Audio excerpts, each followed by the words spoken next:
Hey, Camden and Reed. Jumping into the North Coast Industrial Services. I think I would pursue this opportunity. I think it presents an interesting niche service with strong, fairly recurring revenues. Like I said, in a small market, but large enough that there's strategics in place that are willing to buy um, any of these companies. So I think it's a really fascinating play on the industry, and it's a very appealing size as well. Kind of the Goldilocks zone of not too big, not too small in terms of EBITDA. Are there any alternative ways to structure the deal? So obviously, like for downside protection for Mark, you'd want to look for a seller note, or they mentioned rolled seller equity. I think here the concerns, Mark wants downside protection. He wants to know that the company will be able to run, and Frank just wants out. Frank wants, to do the deal and be done. I think one thing that could help with that is having a portion of the purchase price be contingent on performance hurdles. So like have earnout. I know he said he wanted an all cash deal, but earnout could be enticing if it could lead to a larger purchase price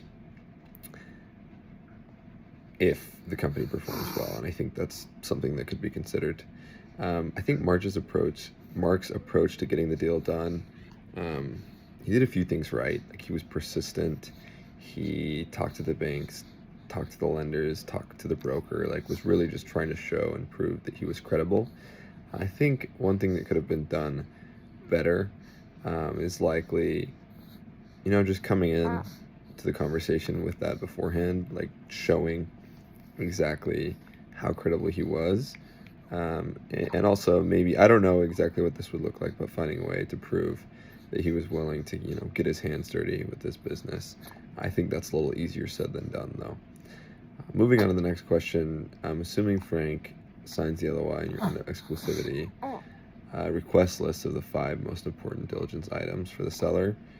I think I'd want income statement, balance sheet, bank statements, tax returns, credit card statements, and those are probably like the big financial ones. But then just cherry on top to add a couple, I think I'd look for a list of customers, and I think this was mentioned in the LOI. It can be anonymized at first, but like I'd want to understand customer concentration, and I'd also want to understand the tenure of the customers to kind of get an idea of the retention. In the LOI, looking at Section 6 with current employees of the company, there's not much that I would change. I do think the management transition, the non-compete is a little excessive. I personally don't typically hear about 10 years. Obviously, I haven't done a deal or haven't seen thousands of deals go through, but that feels like one point that could be a sticking point for no reason. I don't know. It just feels somewhat excessive. So I'd maybe lower that to, I don't know, you could even lower it to 7 years, and to me that feels a lot better than being in double digits. And then Section 8, the timetable and business review. I think it all makes sense. I think it's ambitious. A 60-day due diligence period is fairly ambitious, even for like a private equity firm with, a team of people to work on it. I think it's ambitious, but I think that's what needs to get done because Frank wants the deal to close quickly. So I think everything honestly looks good there. Reading through the LOI was super fascinating to see some of the things that were laid out. There's just like a lot of legal jargon and know-how that goes into it. So super interesting to dive into this, and loved learning about this case, and obviously know what happened, Reed, but this was really good to dive into it. Thanks.